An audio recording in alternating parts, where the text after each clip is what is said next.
Dear comrades and friends, first of all, today is a Wednesday morning, and so many of you have made time to come and listen to what we are going to say. So thank you so much for your time. In my speech, I will address 3 questions which have been raised from us since we declared the People's Struggle Alliance. The first question is, what is the People's Struggle Alliance and why did we bring about this alliance for these current elections? And secondly, are we trying to break votes?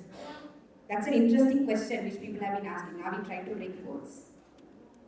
And thirdly, do we represent the Aragala? These are the 3 questions which have been raised from us from several quarters. So I will answer all these questions in my speech today. Firstly, what is the People's Struggle Alliance? The People's Struggle Alliance is an alliance of 3 political parties: the Socialist People's Forum, the Frontline Socialist Party, the New Democratic Marxist-Leninist Party, and also several activists from the Aragala who are very much attached to or who are convinced by left principles, or they would identify themselves as left-leaning. So all these sections and groups of people came together, and political parties came together, and we formed the People's Struggle Alliance. From the day we formed this alliance, we have been saying we are with the people. We are with the people, we are the people, we are with the people. But many people are saying that. Even Ranil Wickremesinghe is saying that he is with the people. So who is this people we are representing? And as the previous speakers, Sureka and Rajiv Kant said, we represent working people, we represent farmers, we represent fishers, we represent workers in the manufacturing sector. We represent students who are struggling and fighting for free education. We represent medical professionals who are fighting for universal free health. We represent oppressed groups of people, including minorities who have been cheated by consecutive governments. We represent the plantation workers who are today fighting for a decent living wage and who have been cheated once again by not only the government, by the business elite. Also by the business elite.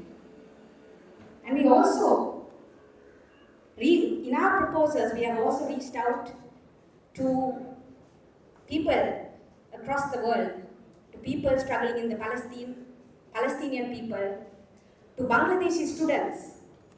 So our manifesto and our proposal also looks at internationalism, but not in a way which perhaps the establishment looks at internationalism, not perhaps in the way we are forming alliances with states, but rather we are forming alliances and we are reaching out to people and to students and to marginalized and oppressed groups of people across the world. So that is the people we decisively represent. The second question which is asked is, why did we form this alliance and are we trying to break votes?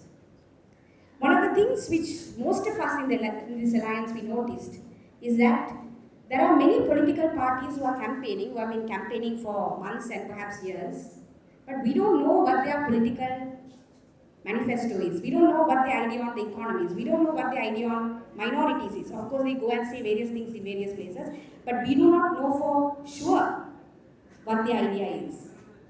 But within the last few months, many of us have gotten together and we have come up with a political manifesto. And the reason why we were able to do it in such a short time is because all of us have been involved in people's struggles. All of us have been involved with struggles for social justice, for economic justice, for racial justice. So it did not take a very long time for all of us to come together and come to a common consensus.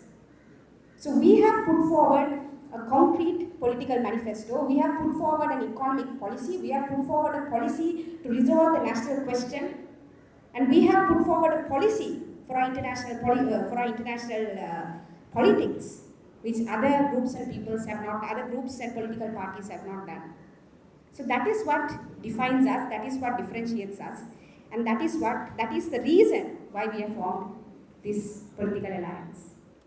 Another reason is that there are few things which have been missing in electoral conversations. And we have addressed that. In our 5E plan, we have put forward a policy to exit IMF, end austerity, eliminate suppressive laws such as PTA, OSA, the Economic Transformation Bill, end exploitation of marginalized and oppressed groups of people, and establish people's power. And this is exactly what we asked during the Aragala.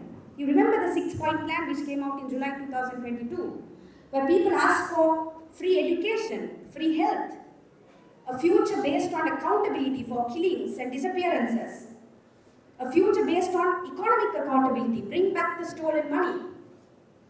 So when all of us came together, when this alliance came together, one of the things which we decided to take forward is the political demands of people who came together, 1 million people who came together during the Aragala, which was based on principles of social justice. And that brings me to the next question, or the next criticism which we are facing. Do we represent Aragala? No, we do not. We don't claim to represent the Aragala, because the Aragala consisted of 1 million people, and they came from different political ideas and political backgrounds. So we can't claim to represent a movement of 1 million people. But one of the things which we are very clear on is all of us, absolutely all of us in this alliance, stood in the grounds, stood in the Goldface grounds.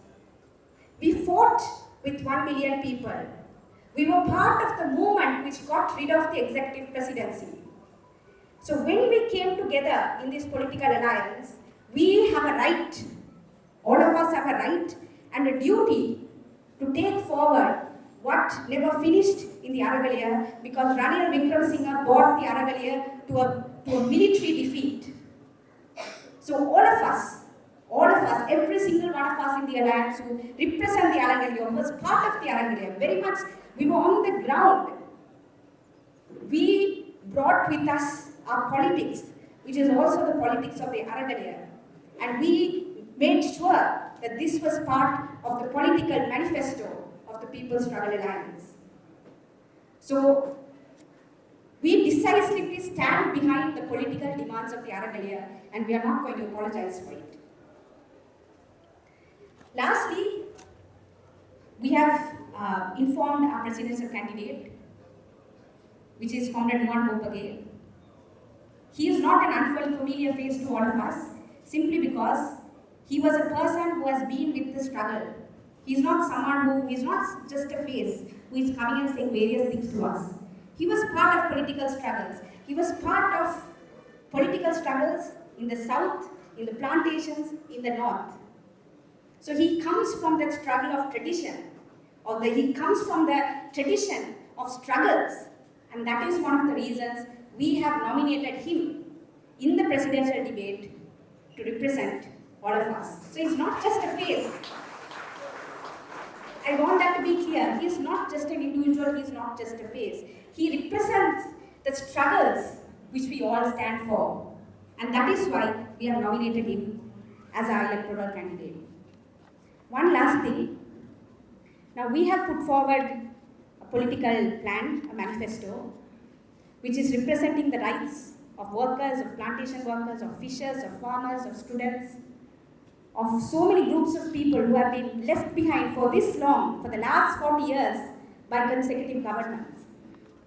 So we decisively do not represent the elite in this country, and because of that, as you know, the elite of this country, whether it be the political elite or the business elite, will not fund our work, will not finance our work.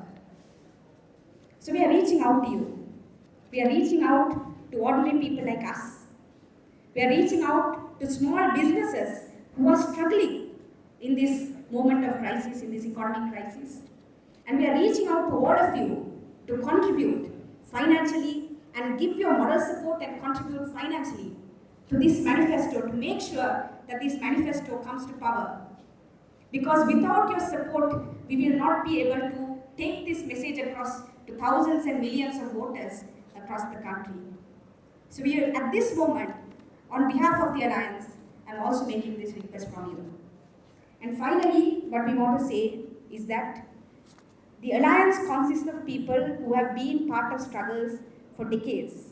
Our involvement in the Aragala movement did not start with the Aragala movement. We have been involved in struggles for decades. And so this political manifesto is not just words, This is something which all of us in the Alliance have lived through.